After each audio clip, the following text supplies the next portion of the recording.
भरतपुर का स्वरूप सिंह 80 साल का 4 बेटों का पिता था। वो बड़ा ही सज्जन इंसान था। उसके दरवाजे से कभी कोई खाली हाथ नहीं जाता। उसका मानना था कि हमारे कर्म हमेशा हमारे साथ रहते हैं। घर में धन धान्य किसी चीज की कमी नहीं थी। उम्र हो गई थी और उसे ये चिंता रहने लगी कि उसकी मृत्यु के बाद उसके बेटे जमीन जायदाद के लिए एक दूसरे से लड़ाई न करें। एक दिन स्वरूप सिंह ने अपने बेटों को अपने पास बुलाया। बेटा, अगर कल को मुझे कुछ हो जाए तो तुम चारों आपस में कभी किसी चीज के लिए लड़ाई मत करना और हमेशा मिलकर रहना, क्योंकि एकता में ही सबसे बड़ी ताकत होती है। मैंने तुम चारों के लिए बहुत कुछ रखा है। तुम्हें जीवन भर किसी चीज की कमी नहीं होगी। तुम चारों को सिर्फ मेरी दी हुई सीख और सौगात को संभाल कर रखना होगा। मुझे पूरा यकीन है कि तुम चारों यदि साथ मिलकर कुछ करोगे तो हमेशा सफल रहोगे। पिताजी, ये आप कैसी बात कर रहे हैं? हमें आपका हाथ हमेशा अपने सर पर चाहिए। हम तो आपके बिना कुछ भी सोच नहीं सकते। बेटा, ये नियति है और इसके आगे किसी का वश नहीं होता। मैंने अपनी चारपाई के चारों पैरों के नीचे तुम चारों के लिए एक एक हिस्सा रख दिया है। मेरे मरने के बाद तुम सब अपना अपना हिस्सा ले लेना। स्वरूप सिंह ने अपनी चारपाई के चारों पैरों के नीचे 4 मटके रखवा दिए और कुछ दिनों बाद फिर से अपने चारों बेटों को अपने पास बुलाया।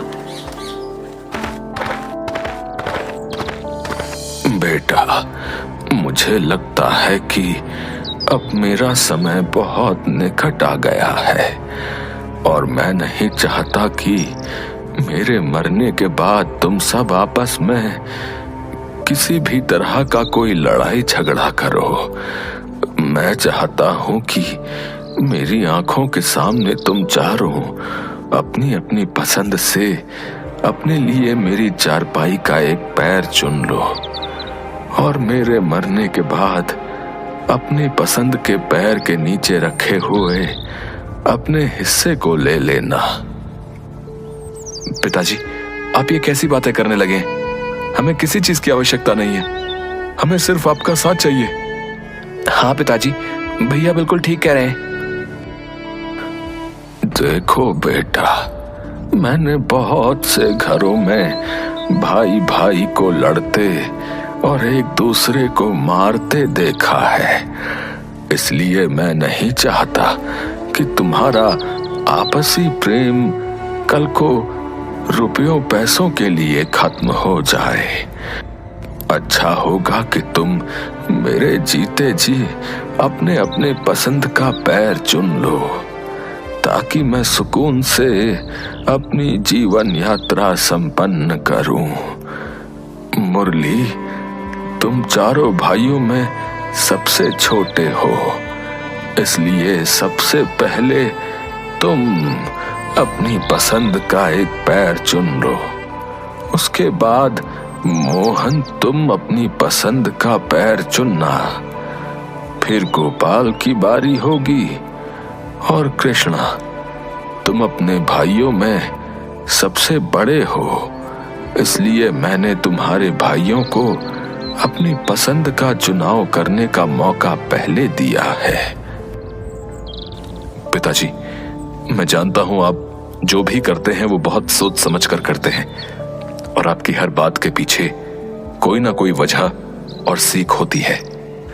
चलो, तुम चारों अपने अपने पसंद का मेरी चारपाई का एक एक पैर चुन लो और मेरे मरने के बाद अपना अपना हिस्सा ले लेना।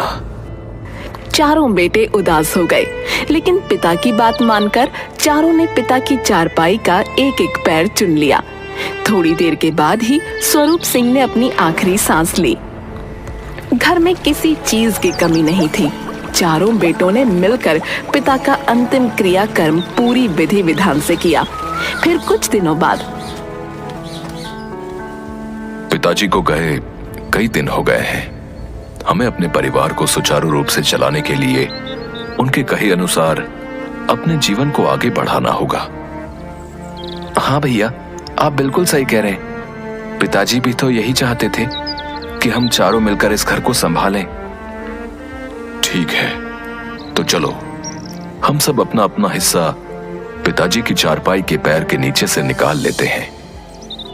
चारों ने मिलकर खुदाई करी तो चारपाई के हर पैर के नीचे से एक एक मटका रखा मिला।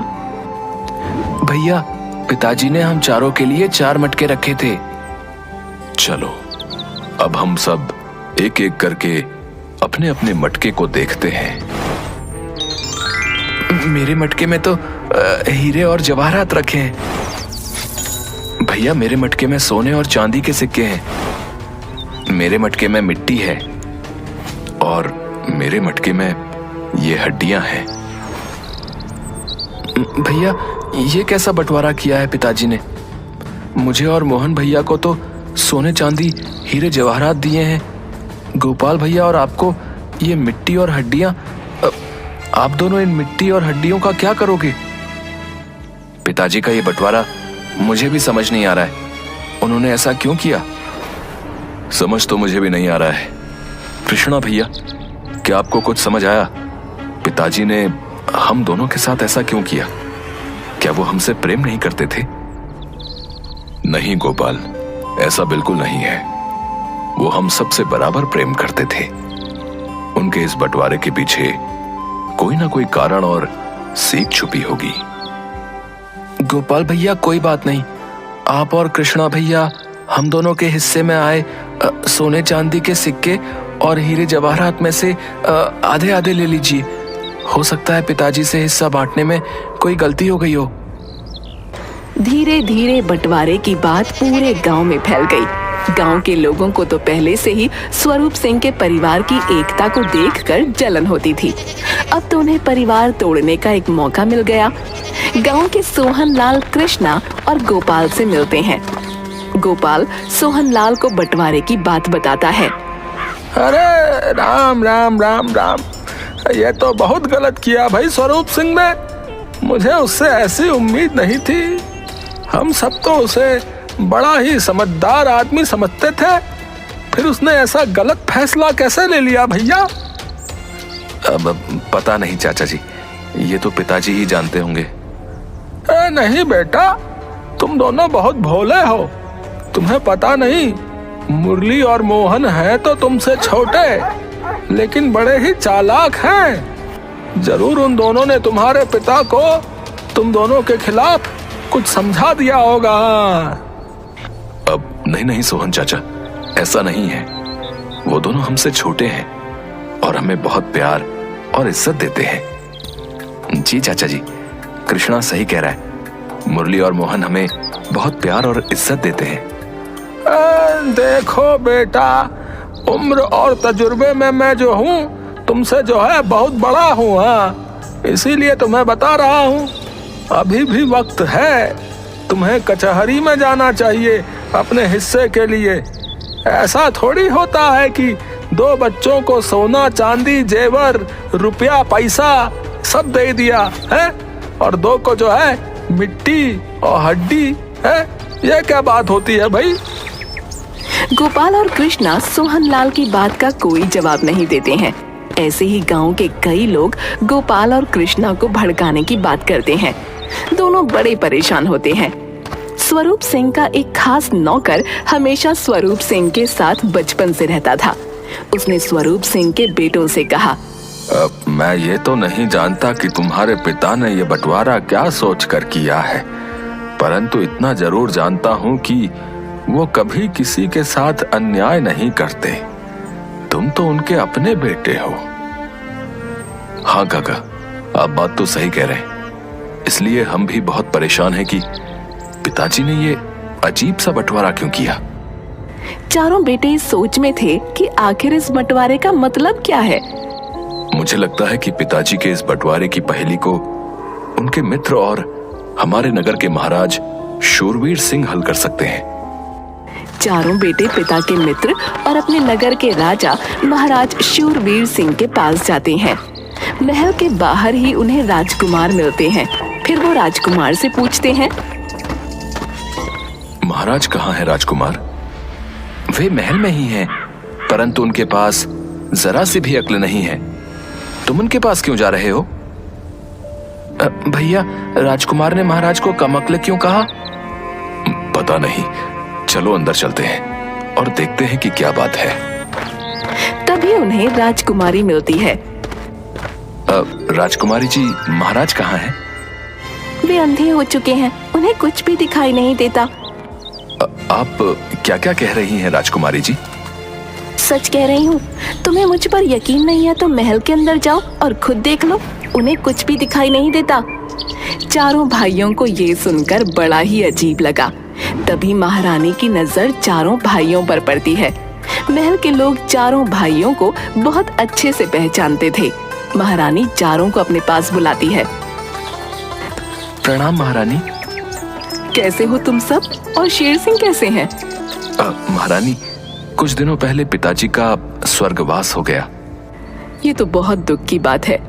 हम महाराज से मिलने आए हैं। अगर आपकी आज्ञा हो तो क्या हम उनसे मिल सकते हैं? वो कहाँ हैं? हमारे लिए तो उनका स्वर्गवास 2 साल पहले ही हो चुका है। तुम दरबार में चले जाओ, महाराज वहीं होंगे। चारों भाइयों को महारानी की भी बात समझ नहीं आ रही थी। फिर वो दरबार में पहुंचते हैं और महाराज से सारी बातें बताते हैं। तुम्हारे पिता बहुत ही समझदार और ईमानदार इंसान थे। उन्होंने जो भी बंटवारा किया है और जिसे भी जो हिस्सा दिया है वो बहुत सोच समझ कर दिया होगा। मुझे लगता है कि तुम्हें अपने पिता के निर्णय की इज्जत करनी चाहिए और उसके किए हुए निर्णय को खुशी खुशी स्वीकार करना चाहिए। महाराज, हम अपने पिता की इज्जत करते हैं, लेकिन हम इस निर्णय को समझ नहीं पा रहे हैं। ये कैसा बंटवारा है?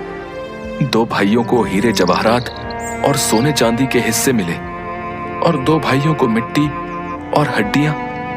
इसका क्या मतलब है? इसका मतलब बहुत सीधा है। तुम्हारे पिता ने 2 भाइयों को हीरे जवाहरात और सोने चांदी दिए और 2 भाइयों को मिट्टी और हड्डियां दी। ये कैसा बंटवारा है महाराज? जिनके हिस्से में मिट्टी से भरा हुआ मटका आया है उसे सारे खेत मिले हैं और जिनके हिस्से में हड्डियां आई हैं उसे गौशाला, अस्तबल ये सब मिला है। महाराज, आपने हमें ये तो बता दिया कि इस बंटवारे का मतलब क्या है, लेकिन हमें अभी भी ये नहीं समझ आ रहा है कि पिताजी ने ऐसा क्यों किया। बेटा, तुम्हारे पिता ने इस बारे में मुझसे चर्चा की थी और उन्होंने मुझे ये कहा था कि मैं इस पहेली का हल तुम्हें तभी बताऊंगा जब तुम चारों एक साथ मेरे पास आओगे। मतलब अगर हम में से कोई एक नहीं आता तो आप हमें इस पहेली का मतलब नहीं बताते? बिल्कुल नहीं बताता, क्योंकि तुम्हारे पिता यही देखना चाहते थे कि कल को यदि तुम में से किसी एक के पास धन की कमी हो जाए तो तुम सब एक दूसरे का साथ देते हो या साथ छोड़ देते हो। परंतु तुमने उनकी दी हुई शिक्षा को अपने साथ रखा और 2 भाइयों के हिस्से में मिट्टी और हड्डी आने के बाद भी तुम उनके साथ खड़े रहे। यही तुम्हारे पिता के जीवन भर की पूंजी है जो असली मायने में उन्होंने तुम सबको दी है। महाराज की बात सुनकर चारों खुश हो जाते हैं और उनसे विदा लेकर वहां से जाने लगते हैं। तभी कृष्ण महाराज से कहता है, महाराज, अगर हमारे प्राणों की माफी मिले तो हम आपसे कुछ और भी पूछना चाहते हैं। बोलो, क्या पूछना चाहते हो? महाराज, यहाँ आने से पहले हमें राजकुमार मिले और उन्होंने कहा कि आपके पास अक्ल नहीं है। फिर हमें राजकुमारी मिली और राजकुमारी ने हमसे कहा कि आप आंखों से अंधे हो चुके हैं, आपको कुछ दिखाई नहीं दे रहा है। और अंत में हमें महारानी मिली और उन्होंने तो इतना कहकर वो चुप हो गया। हाँ, मैं समझ गया। महारानी को लगता है कि मैं हर समय सिर्फ अपने राज्य और प्रजा के बारे में ही सोचता हूँ, इसलिए मैं उनके साथ समय व्यतीत नहीं करता, जिसके कारण वो मुझे मरा हुआ समझती हैं। राजकुमार अब 17 वर्ष के हो चुके हैं और मैं चाहता हूं कि वो अपनी शिक्षा पूरी करके मेरी दी हुई परीक्षाओं को पास करे और उसके बाद मैं ये राज्य उसको सौंप दूं। परंतु उन्हें लगता है कि वो मेरे इकलौते पुत्र हैं। उन्हें किसी भी शिक्षा या परीक्षा की कोई जरूरत नहीं है। मुझे ऐसे ही उनका राज्याभिषेक कर देना चाहिए, इसलिए वो मुझे कम अक्ल समझते हैं। और रही राजकुमारी की बात, तो मैं राजकुमारी के लिए एक सुयोग्य वर देख रहा हूं, परंतु राजकुमारी अपने पसंद के वर से विवाह करना चाहती हैं और उन्हें लगता है कि मुझे उनकी खुशियां नहीं दिखती, इसलिए वो मुझे अंधा समझती है। महाराज, हम आपकी और अपने पिता दोनों की बात को पूरी तरह समझ गए। हमारे पिता ने क्यों कहा था कि एकता में बल होता है, और उन्होंने ऐसा बंटवारा क्यों किया था? क्योंकि वो चाहते थे कि हम भाइयों को यह पता हो कि हम एक दूसरे के लिए क्या सोचते हैं। उनके किए हुए बंटवारे से हम सब परेशान थे, परंतु हमारे 2 भाइयों ने पिता के किए हुए बंटवारे के बावजूद भी हमें अपने हिस्से की धन दौलत में से देने की बात कही। इसका मतलब यह है कि हमारे बीच में पैसे की वजह से कभी मनमुटाव नहीं होगा। काश मेरे पुत्र और पुत्री भी तुम्हारी तरह अपने पिता के फैसले को समझ सकते। चारों भाई अपने पिता के किए हुए बंटवारे से बहुत खुश थे। पिता के बंटवारा करने के बावजूद भी वो चारों साथ मिलकर रहते थे और एक दूसरे का ध्यान रखते थे।